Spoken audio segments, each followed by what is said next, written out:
অনেক ছাত্রছাত্রী আমাকে মেসেজ করছে উচ্চ মাধ্যমিকের ভূগোলের যে মডেল কোশ্চেন পেপার পাবলিশ করেছে বোর্ড, সেই মডেলের উত্তর তৈরি করে দেওয়ার জন্য।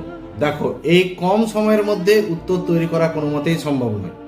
তাই আজকে সন্ধ্যায় ওই রাত্রিবেলা 8:30 থেকে 9টার মধ্যে, সম্ভবত আমি চেষ্টা করব 9টার সময় আমার ইউটিউব চ্যানেলে লাইভ আসবো, এবং লাইভ এসে তোমাদের কিছু প্রশ্ন উত্তর যেগুলো রয়েছে, যেগুলো কনফিউজ রয়েছে, সেগুলো লাইভ আলোচনা করে দেবো।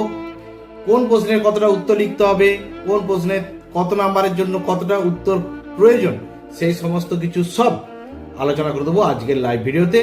তোমরা ইউটিউব চ্যানেলে রাত 9টায় লাইভে থেকো, আর লাইভেই তোমরা যে সমস্ত প্রশ্ন করবে ওখানে আমি লাইভেই উত্তর সঙ্গে সঙ্গে বলে দেবো, যে কোন প্রশ্নের কতটা উত্তর লিখতে হবে বা কোন জায়গায় কি উত্তর লিখতে হবে সেগুলো আমি বলে দেবো। দেখো, এখানে উত্তর বলে দেওয়া মানে উত্তর ডাইরেক্ট বলে দেবো না, উত্তর বলে দেওয়া মানে উত্তর লেখার টেকনিক বা পদ্ধতিটা বলে দেবো, বা কোন কোন পয়েন্টের উপর ভিত্তি করে তোমরা উত্তরগুলো লিখবে। ঠিক আছে, তাহলে দেখা হচ্ছে রাত 9টায় আমার ইউটিউব চ্যানেলে।